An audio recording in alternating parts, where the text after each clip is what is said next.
Welcome back to The Ones Who Do. Today's guest is someone who's all about turning victories into a lifestyle. Farzana Suri is a dynamic victory coach, leadership guru, and motivational speaker who's made it her mission to inspire success hungry individuals to win big in life. With a coaching track record that spans the globe and a client list that reads like a who's who of top companies, she's here to share her journey of how she transforms lives.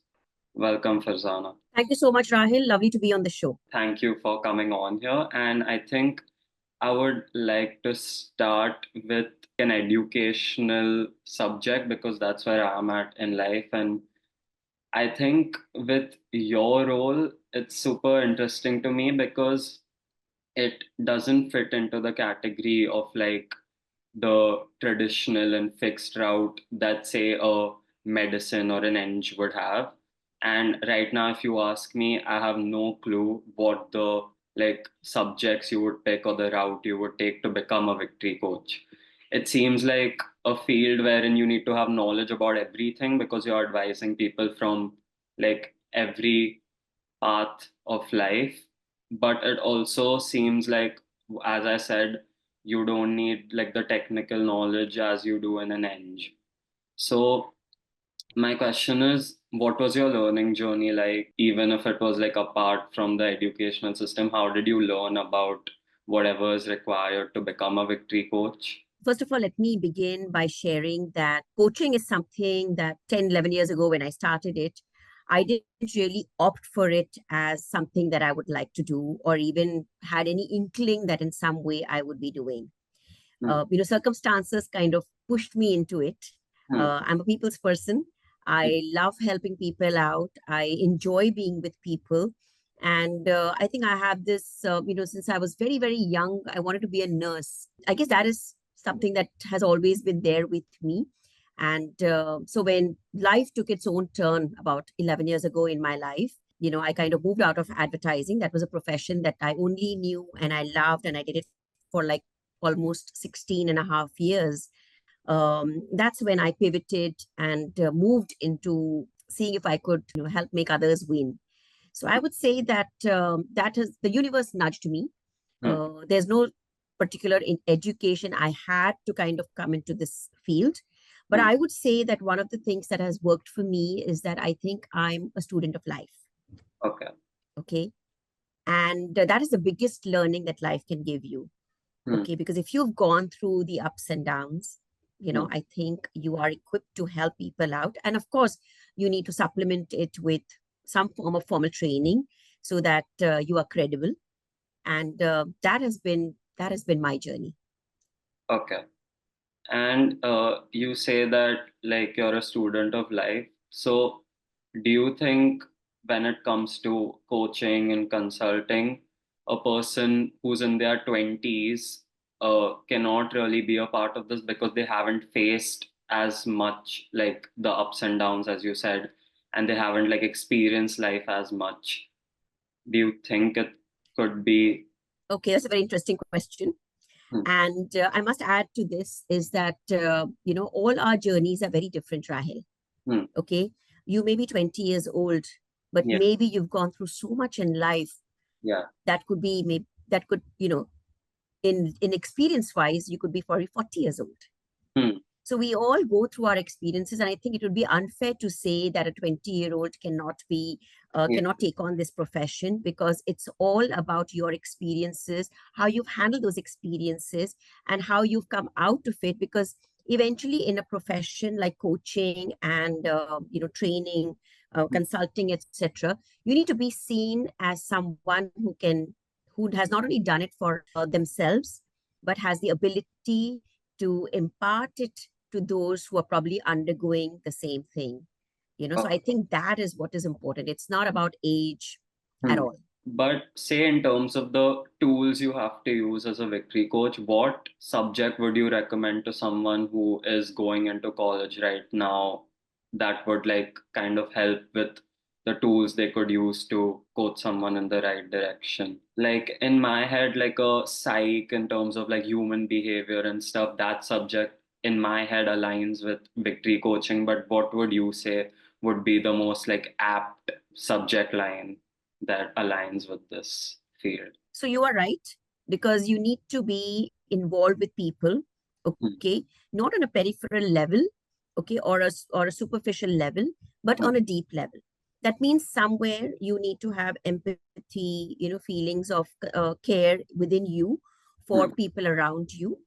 Okay, Yeah. and also it's very vital that so you look for subjects that align with that. So it could be, it could be the humanities, it could be psychology, it could be counseling, it could be Hmm. in any of these areas, because this is what helps you to delve into the mind more, I would say, in a more structured way, in in it, and in the right direction, because the knowledge that you get from here is what you can actually apply in your consulting, coaching, training, with people. Right. And I think you did business, right? You didn't like have these like educational backing. So where do you think you learned some of these skills from? You said understanding human behavior and stuff like that. Where did you learn that from? If it wasn't like in school or college. Rahil, I would say it stemmed a lot from my own life experiences. So I come from a family of seven brothers and sisters, and I'm number five in the lineup. Okay. So Okay. you can imagine the kind of challenges Hmm. or struggles, so to speak, I would have gone through, because I'm right in the center. I cannot be the older one and boss around. Hmm. And, and I'm not the youngest to be pampered. So I Hmm. had to kind of bridge both of these, kind of balance this. And I think that is where I learned and I kind of got equipped in moderating. So even now in my household, I'm the one who's moderating everything. If there is some issue that happens, I'll be moderating it. If the elders need to be spoken to, I will go over there, be like this younger one and say, hey, come on, chill, let it be, whatever. Hmm. If it's Hmm. a younger one, I will go and pacify in their own way. So I think a lot of the learnings came from my own life experiences. And my trajectory in life has also been like, I'm sure, like most people, okay, it's not been easy. Yeah. Okay, Yeah. I've gone through almost three three times in my life. I've almost hit rock bottom, and I Okay. pulled myself up.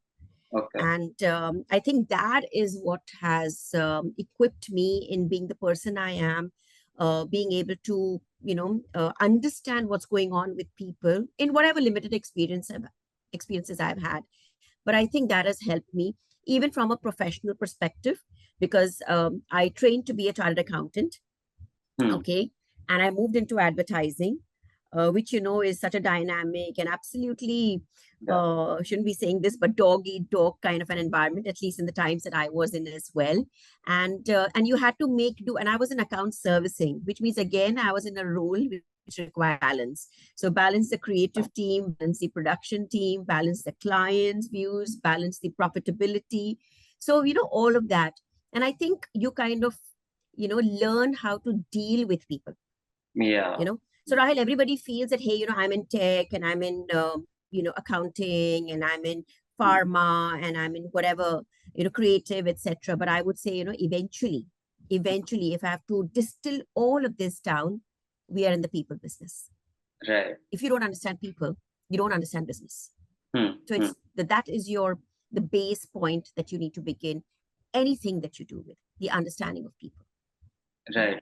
And that makes sense because your whole job is to talk to people, understand them, coach them. Now that I think about it, you can learn that from anywhere, as you said, whatever, like from your siblings, guiding them, taking guidance from them, like, and obviously advertising too. So that makes sense for sure. I also have this interesting point of view wherein I believe that, like, some people are born for the job they do. It's like inherent in them, like some of these crazy athletes and stuff. And I feel like victory coaching is similar to that in some sense, because as I said, it has a lot to do with understanding people, and that has a lot to do with like a high emotional intelligence and reading people. So do you think some people cannot even like get into this field because their personality doesn't have that sort of compassion, that sort of empathy in them? Like, do you think this field obviously has to do with skill, but also a sort of personality trait that you have? Oh, yes. Oh, yes, absolutely. And I think the biggest learning for me, which I didn't realize for a very long time, actually came from advertising. Hmm. Because in advertising, when you are promoting a product, okay, or a brand, you need to understand the consumer. Right. Unless you haven't, if you've not understood the consumer, you cannot create a powerful message. Hmm. So Hmm. I think a lot of my learnings in what I do stems from how everything from advertising, right? From, the consumer research. We used to go to through so many places, understand so many people from different walks of life, understand the CEOs who you're presenting it to, or, the advertisers who you were presenting it to, right? We needed to understand what made them tick. So behavioral skill, understanding this was very important. And like I said, without empathy, Hmm. if you personally do not have empathy, this profession is not for you. Right. This profession, human relationships is not for you. Hmm. Because if you are judgmental, if you have double standards, you think, अरे उसके लिए ये चलेगा लेकिन मेरे लिए ये ठीक है, then it doesn't work. Because the way you carry yourself in times when no one is watching, Yeah. you may feel no one is watching, but somebody is watching. And Hmm. you need to emulate that brand. You really got to trust the seeds that you're planting, and they will manifest. If you don't believe in yourself, even the universe won't. Yeah. So And it needs to stem from that belief that you want to help people, you can help people. And like I said in the start, you need to understand the why. Why are you getting into this profession? Not because it's available, it's easy to get in. Those are not the reasons. The reasons have to stem from the heart.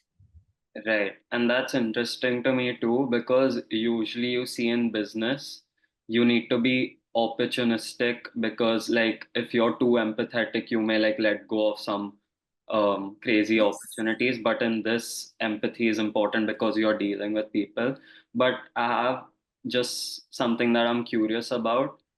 As a victory coach, because you say you have to be high in empathy, do you have to show your like one-on-one clients that you feel bad for them, or is it just pure guidance? Like what's that dynamic like if somebody comes through with a say a sad story, like is it just pure guidance or you also show them some sort of emotional comfort? Like how does that work? That's something I've always grappled with in the initial stages, because we've been taught in coaching to keep ourselves away. If you see in the movies as well, yeah, you must have seen a lot of these Yeah. coaching sessions and therapies in movies where they show that the coach is sitting on one corner, the client is sitting on the other side, and there is this wall that is there where there are no emotions. Hmm. I'm a heart centric person, Yeah. and I believe that, of all the things you ever win, a heart must mean the most. The Hmm. reason why people connect with you is because you are bound by that invisible connection of the heart. Hmm. And it'll be impossible to be an empath if you don't also bear your emotions. Hmm. Okay. So if somebody is going through something really very tragic, okay, Hmm. I will console the person for sure. Right. I will not keep a stoic face and without any emotion, because what they when people are going through a lot of challenges, Hmm. okay, they're unable to speak with people that they know, Right. their Yeah. family members, their friends, because it is the most raw emotion that they want to share. And because they feel judged, they don't share it with people that are close to them. It could even be a spouse, a child, parent, whatever. They don't. And when they come into a coaching session, okay, they expect that. They Yeah. expect sympathy, they expect empathy, they expect that you understand what they're feeling. And I cannot show them that I understand them unless I reflect that as well. Hmm. And I don't have to pretend to do this, because people come up with so many things which are somehow sometimes unheard of, Hmm. and you're experiencing it for the first time. And yes, I mean, my eyes get misty sometimes, Yeah. I choke sometimes as well. Yeah. But the difference is, because I'm the person helping them or showing them a path, guiding them, I need to be in control of my emotions as well. So I won't be completely cold, Hmm. but I won't be completely, emotional as well. Yeah, it does for sure. My question is like, how do you balance it in terms of guiding and consoling? Like, because isn't your goal to like make a person win in life? What's the balance like? So are you like thinking in terms of a person has to be emotionally well to balance like win in life too? Or is it just like a pure like how to win after consoling them? Let me understand this. So basically, winning in life is not empathizing with people or sympathizing with people. Hmm.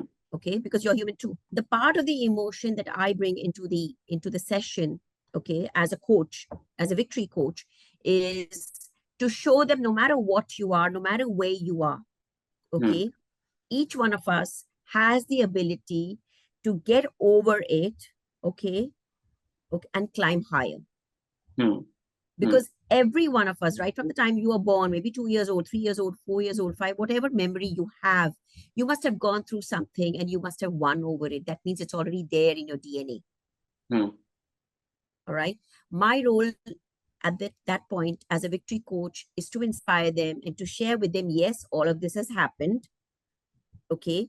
This is a past version of you. Hmm. Yeah. The present version is a version that you can change because you've come here. That means you've already taken the step towards change. And Hmm. if you've come here, then my role is to inspire them like a mentor, a coach, and say, hey, you know what?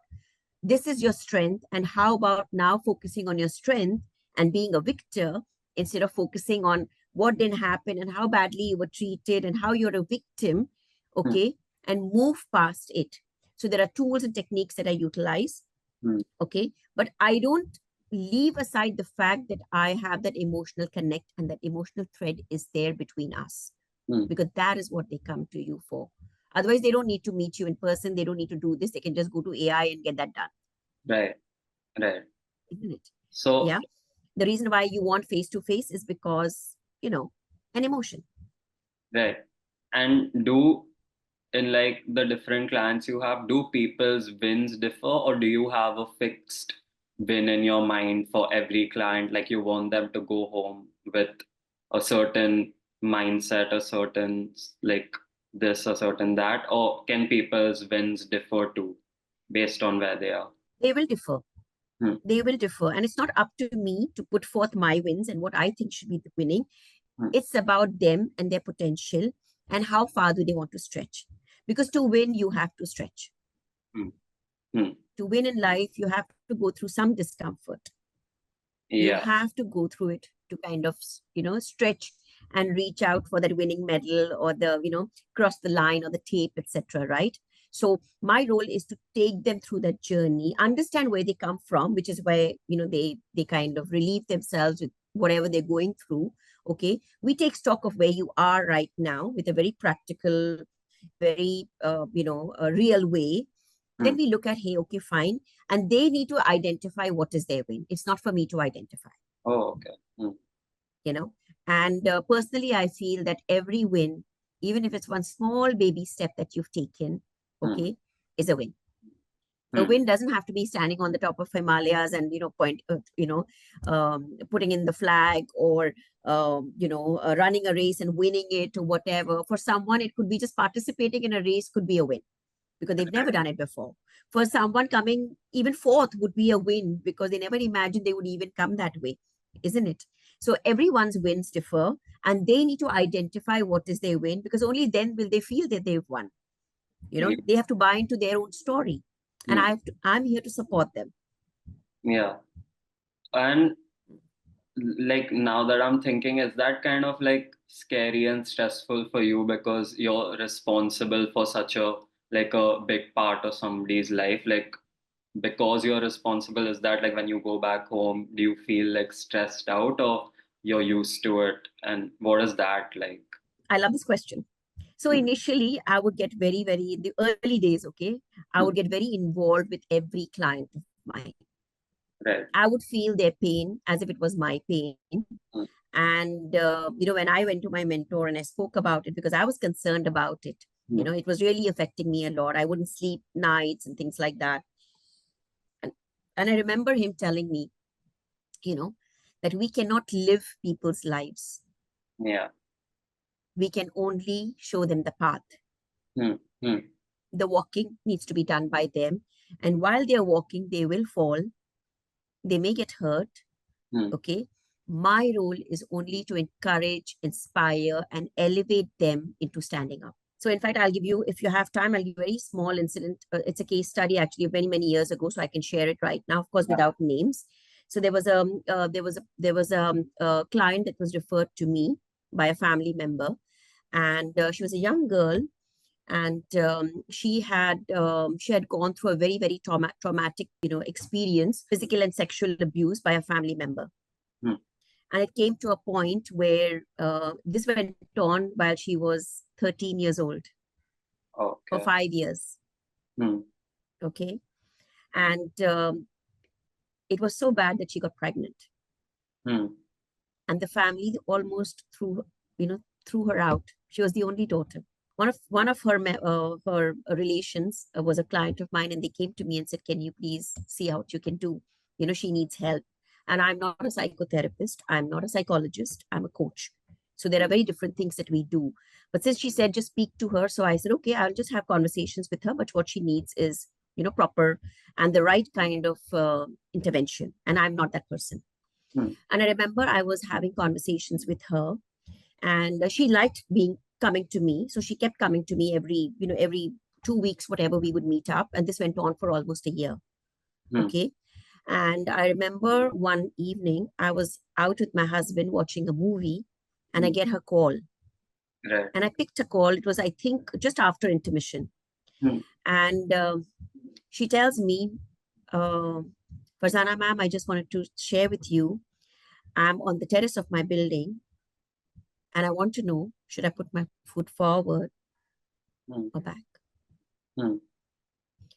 Rahel, no amount of training, Yeah. any degree teaches you what to do at points like this. Hmm. I had no clue.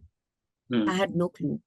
I remember praying to every God I knew, I Hmm. believed in, saying, please give me the right words in my mouth so that I can help her. My Hmm. hands had gotten cold. I could not speak actually for a few seconds. Hmm. I don't know. If you ask me today, Farzana, what did you speak with her? I have no clue. I Hmm. have no clue. Okay. But we spoke till the movie ended, which must have been about 45 minutes.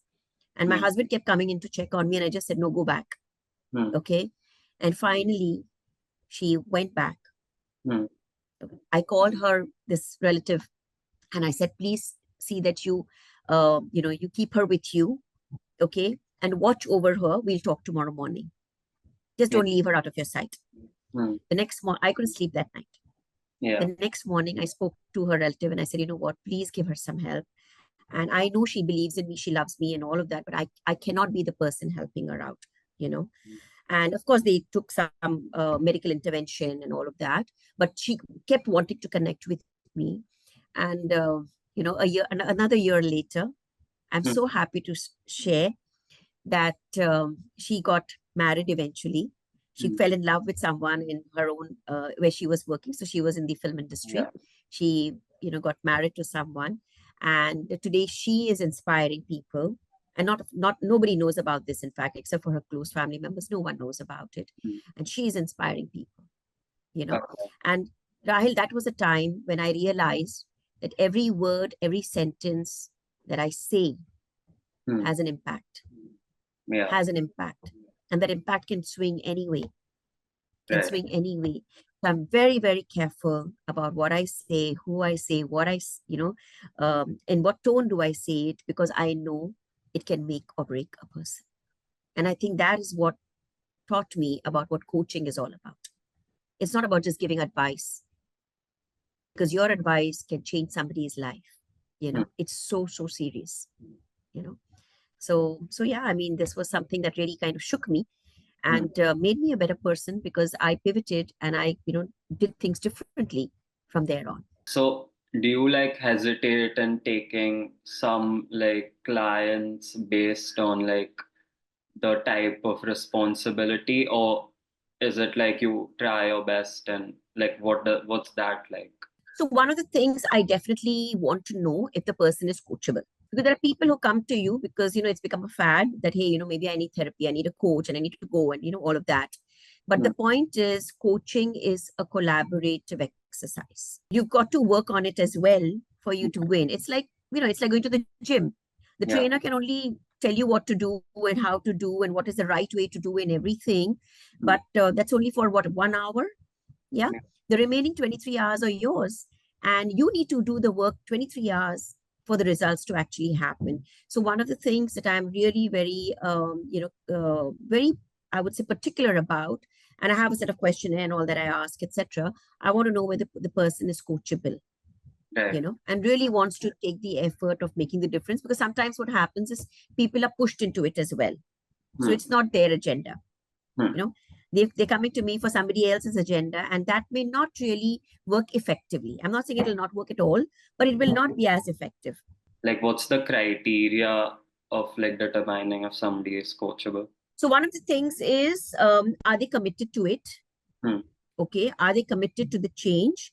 Hmm. And on a scale of 1 to 10, I would like to know how much. And I review this at every session. Right. And I also tell them in advance that in case you feel it's not working, please, because we have these review sessions as well to measure whether it's working and not working. So I certainly gauge that at every session, and we see whether we have the needle is moving to the right or it's not moving, or what. If they're not moving, then I really don't want to be a part of that. That's Because in. like I said, you can bring the horse to the water, you can't force it to drink, right? And I think it's very vital for the both of us that if we are doing this, it's not just about the money.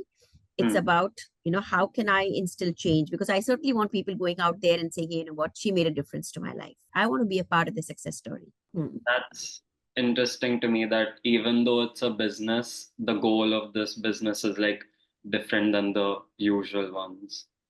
And Absolutely.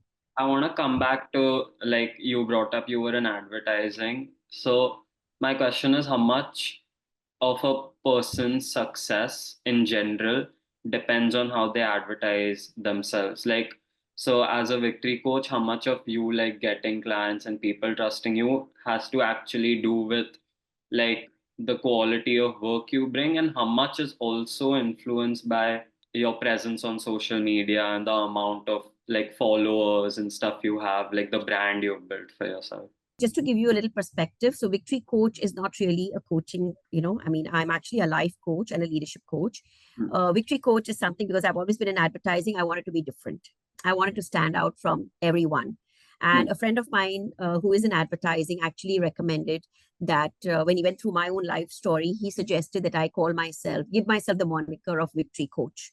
And Right. that's how the Victory Coach was born. And I think what you embody, who you are, like I said, even when people are not watching you, okay, is is what makes you a brand. Hmm. Not just having something attached to it or having a high number of followers. That is not what makes you a brand. Hmm. What makes you a brand is when people seek you out for who you are and what you do, and it need not always be in your profession. Hmm. And I think that is something I learned when I was in advertising, Hmm. because I've got when I've changed jobs, I've got jobs the same way. I've, garnered clients in the same way. I've got projects in the same way. And I think I just moved it into in this world of mine where I just want people to win because I see myself as always winning. And Hmm. like I said, I've gone through three, instances in my life where I hit rock bottom. Right. Somebody else would have said, okay, fine. They would have thrown in the towel and said, this is it. I think I should just, end my life. I Hmm. have not done that. I Right. have not done that. At every instance, I've kind of pulled myself out because I believe that as a brand, we are here to resolve a problem that people have. Hmm. Okay. And consciously do it, unconsciously do it. Because so if people meet me in person, I'm the same. Right. I'm the same. I don't, my tone and my language and my words don't change. Hmm. If people meet me on social media, I am the same. And I Right. think that is important. You need to live a singular life, not a dual life. Hmm. So social media, I feel, is great to get people, to make people aware that you exist. So of course it's important. You know, it is very important. But what you put out there has to resonate with who you are. So I find a lot of people, they're actually just techies. And I find a lot of people who are probably, in a different field. And when they start waxing eloquence about, life and motivation and all of that, to me, it seems a little off. Right. It seems a little off because social media should be used to propagate, promote, and edify what your business is. If your business is, steel, talk about steel. If your business is, water, talk about water and what impacts it can do, etc. But when people start talking about the other things, then it becomes a little obscure. That's all I'm saying. Right. How does somebody pick their own like coach? Like I see these people on Instagram who showcase like their lifestyle with like big apartments and fancy cars, like these Andrew Tates, like, and it's kind of like it's reasonable that people like listen to them because they seem like successful in life. So how does one pick their own coach? Is it based on like, oh, if they are like really wealthy and they have made it in life, or this, like, what's, how does one do it? How do you find the right coach? So I think, in my view, you there's a certain vibe you get off people, Hmm. and it's absolutely fine. Hmm. I see a lot of, like you just said, there's a rise of motivational influencers, Hmm. you know, and this is a double-edged sword. It's a Yeah. double-edged sword because on one hand, of course, they can inspire, they can provide quick, accessible advice. It resonates with many. However, the depth Hmm. and quality of their guidance, can vary. Hmm. But when you go with someone who's been in the field, who understands the business, who's probably had some education with it, they're able to give professional advice, personalized advice. They can work on, sustainable growth. It's not surface level motivation. Right. You know, they focus on long term success, on transformation, because they've had training and the experience as well. So I think, that's the difference between the two. Right. When people look at these influencers and then because of them, their goals become like, oh, I want to get a Bugatti and this and that. So when clients come with those sort of goals, is it your role also to tell them that that's a wrong goal to have, or you is like you just have to go with it? Okay, so every goal has something called working for it. Goals just don't happen just like that. So if you've set a goal, which is great, I always feel that you must have higher goals because you must stretch yourself to achieve. वो कहते हैं ना, क्या हुआ आसमान नहीं मुट्ठी में, सितारे छू लेने की ख्वाहिश तो रखते हैं. Hmm. So your goals must be high.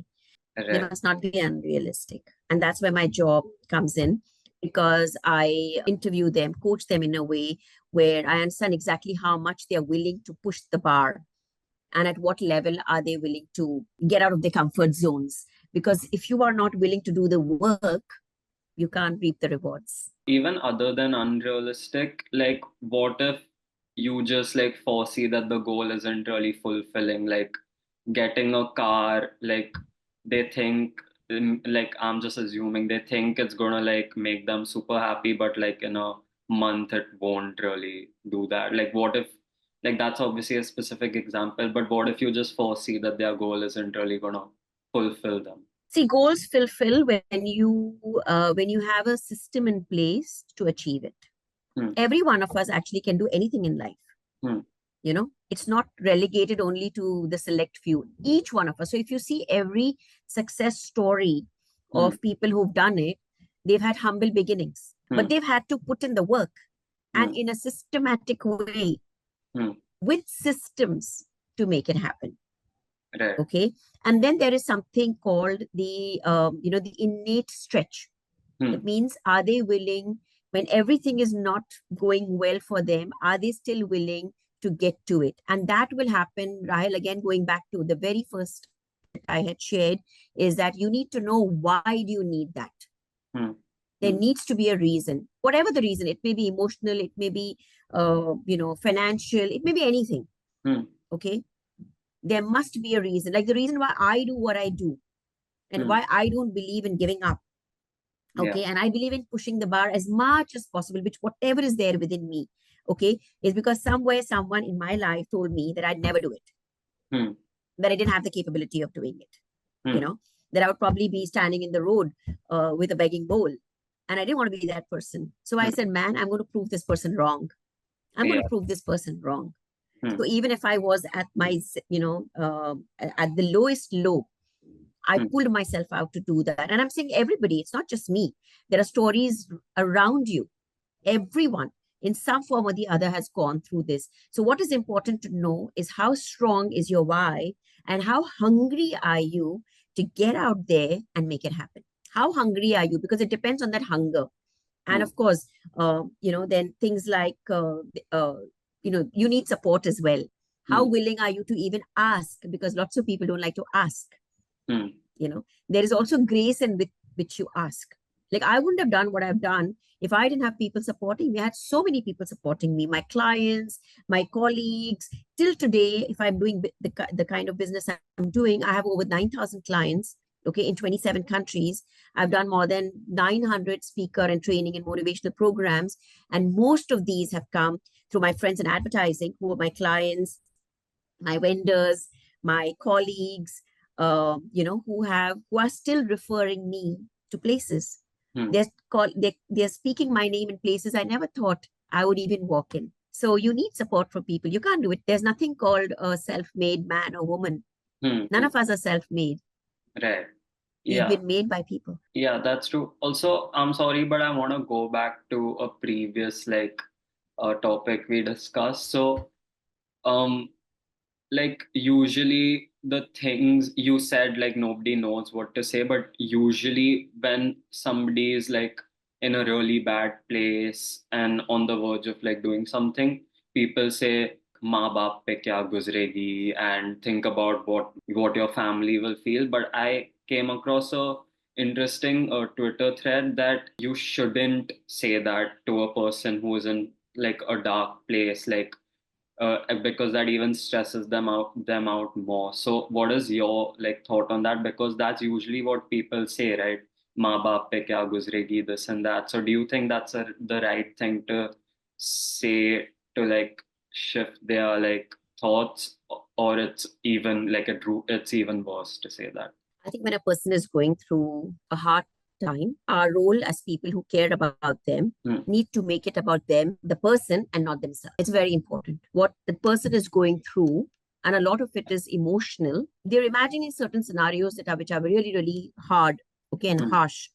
Hmm. What they need at that time is just sometimes people who listen to what's going on in their lives. Right? People have lost that ability to listen to people and what they're going through. We want to jump and give them solutions. Yeah. Okay, because we want to get on with it. We want to clutch on past baggages, and we don't want to be in their shoes. We stop being in their shoes and really understanding what is really this person going through. Or even if you don't understand, just be with them. They Right. don't need anything. The reason why people isolate themselves and feel this way and they feel that they're victimized or they're victims is because somewhere someone has not given them an understanding ear. Sometimes just listening to people will unburden them, give them an opportunity to unburden themselves and make themselves lighter. No one Yeah. wants to go through pain. And certainly nobody wants advice. And Hmm. certainly nobody in these days wants to be told, भाई उसके बारे में तो सोच लो. उस situation में ना वो बंदा सिर्फ या बंदी सिर्फ अपने बारे में सोच रहे हैं. Hmm. And I think you should respect that person. Yeah. I mean, I just had to go back to that because Yeah, that talk could yeah, happen to anyone, and like it's confusing and yeah, like yeah. important what you say. So I had to Yeah, understand it's like I know. So, for example, if I may just add out here, I have a lot of people and I work with a lot of senior executives, and I have people Hmm. working in toxic jobs, really toxic jobs where they get anxiety and palpitation just thinking about work. Is it worth it? So, some people will say, Kar lo because EMI hai, because ye hai. But agar aap zinda hi nahi rahoge, because at that time, the kind of space these people go through is really horrific. So it's best to take stock. Of course, the decision is on the person, but it's best to take stock and decide what gives you, whatever gives you peace. If you feel there is peace in going to a toxic job, go ahead with it. But if you feel it is taking you down and it's really crushing you, then you need to rethink and figure out what you need to do. People living in relationships which are not helpful, Hmm. just because of children or parents or society or whatever. I think you need to just decide for yourself what you want. Because as they say in the airlines, when the mask comes down, Yeah, first you put it, then you can make people happy. right. Yeah. And So I think that is something you need to think for yourself first. okay. And I also remember that you said you hit rock bottom and that too like thrice. So I wanna like it's just something I'm curious about. As somebody who offers guidance on self-improvement, how I'm guessing that this is a perception because I think it could be one.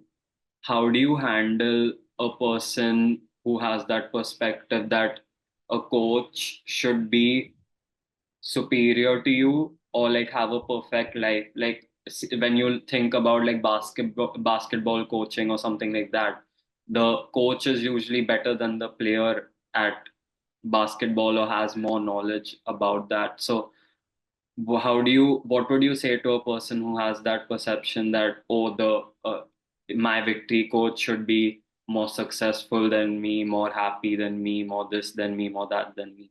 Like, is that even true? And if not, like, what would you tell that person? So yes, people feel that coaches should be perfect, Hmm. leaders should be perfect. You Hmm. can't show your vulnerable side. Yeah. Okay. But then I think before being coaches or anything, I'm a human being. Right. And as a human being, I feel all the emotions. I feel sadness, I feel pain, I feel resentment, I feel jealousy, I feel everything. I Right. feel angry, I feel hurt.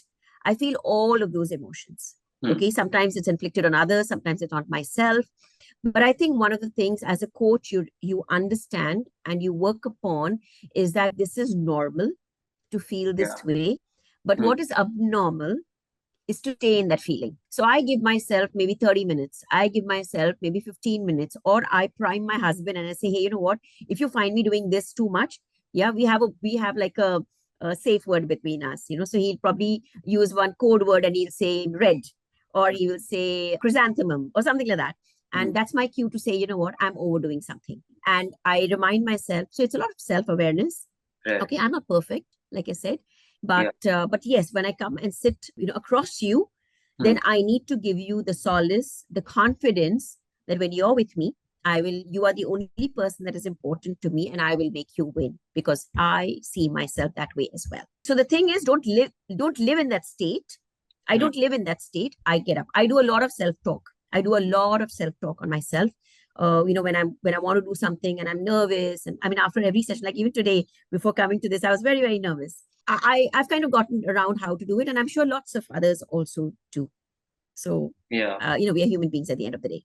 But was that like ever intimidating to you? Like right now, if I think about it for myself, like I don't like obviously because I don't have any experience, but just in general, like a mindset point of view, I don't ever see myself right now giving advice to somebody who's way more experienced, way more like whatever successful in whatever way. Like if I wouldn't give advice to somebody who's getting better grades than me or something like that. So was that like something that intimidated you initially that, oh, how am I gonna give advice to some like a CEO worth billions? Like just for example, like did that ever intimidate you that how can I give somebody advice who looks so successful from the outside?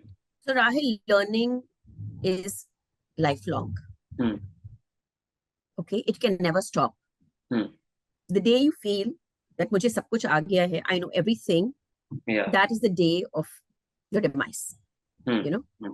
your worldly demise. So I'm saying it's important that you understand that growth is a continuous journey. Tell me someone who doesn't want to grow. Yeah. Everyone wants to grow. Hmm. Okay.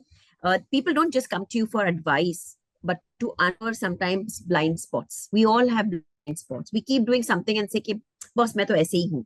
But you're not actually. You probably borrowed somebody's belief and now you feel that this is the way you are. You could be different. So we all have a lot of blind spots. Okay.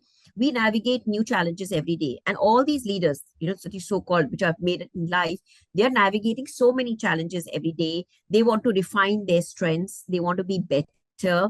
Okay. So people who have made it actually come for a different approach. They're looking at a different perspective. Hmm. That is why, in a team, it's always nice to take sometimes a perspective of the newest member or a not so very old member, because Hmm. they'll come up with fresh thoughts. Hmm. Okay. These people who have made it also come to you to optimize what they have built, to Right. enhance their leadership. Right. So many of them come because, we are the ones who are learning the skill. Hmm. They are living the skill. There's a Hmm. difference. Okay. Hmm. So there's always so much that we can add to it as coaches and as trainers. Okay. Then Hmm. they are also navigating some very complex, maybe decisions. Okay. Yeah. They're going through maybe some kind of burnout. Hmm. Yeah. Um, Everyone needs different kinds of strategies for their current, in whatever stage they are in currently. So they Hmm. want growth, they want fulfillment at every level. And that is the reason why they seek me out, and I'm here to support them and help them in doing this. Like I said, it's a collaborative exercise. So sometimes, they have all the answers, but they Hmm. just want to bounce it off someone. And Hmm. it's a safe space when they come to me. It's a Yeah. safe space when they come to a coach, because we are not judging, we are not living their life. If I have to say something, I can just say it. I'm not going to choose my words and think about it and all, because what needs to be said will need to be said, of course, in the right tone and manner. Hmm. So that is there, which they can't do it with their own team members, they can't do it with friends, they can't do it with family members. So who do they go to? So they need people, mentors like us. So you think everyone can benefit from coaching, even if like you're financially, socially, whatever stable, you can still sort of better wherever Absolutely. you are. 100%, because life is all about learning, Hmm. and we are not upgrading ourselves in any way about life. Hmm. Even in the business that I remember I was in advertising. I don't know how many times did I actually learn different ways of doing advertising. Hmm. I didn't. Hmm. I just went about it day by day, day by day, day by day, a little bit of learning here, reading there. But that is not what learning is all about. Learning is much more than that. You know, it's about being with the kind of people who have conversations that you know that make you think differently. Yeah, I mean, from this conversation, what I've got is that your perseverance is super like strong and just like uh even like many characteristics, your understanding and just like everything. So basically, I want to end it on what's like a one-liner you would give to somebody like to the youth, like somebody my age, to like kind of have that, like you said that you need to stretch, you need to work hard. What's that one-liner you would give to the youth to motivate them? Because like everyone has laziness, but some people just need a push, right? So what's one-liner you would use to kind of make people persevere as much as say you do? I think the one thing I would like to leave with people, and I say this very often these days, is don't allow someone who has never walked in your shoes tell you how to tie your laces. Could you Okay. expand on that? So go with your heart. Go with your heart in doing whatever you want. That's what it means. Go with your heart, with whatever Yeah. you want. Don't look at what other people think you need to do. Do what your heart wants you to do, because Yeah. then you will be happy. You will like what you're doing. It doesn't matter whether you don't earn millions, but you Yeah. will just be happy in whatever you get, and live a great life. And that is all that we are looking for, and make a difference to people's lives along the way. I think Right. that is very vital, because we are here to serve people. Yeah, I think that's good advice because you yourself even kind of get fulfillment when you make a difference in people's lives too. So I think I want to end with that. Thank you so much for talking to me and agreeing to do this. I did not know a lot about any of this victory coaching, consulting, anything. And now I'm like well aware and you like opened my mind and stuff to this field that I didn't know a lot about. And yeah, I enjoyed this conversation. I hope you did too. Likewise, likewise. Likewise. Thank you so much, Rahil, and all the very best. And to all of the viewers who are also watching this and hearing this, don't let anything stop you. Hi, I'm Rahul Joshi. Thank you for listening to the Ones Who Do podcast. I would definitely love to get some feedback from you all. So make sure to follow all my socials and stay tuned for more episodes. Thank you.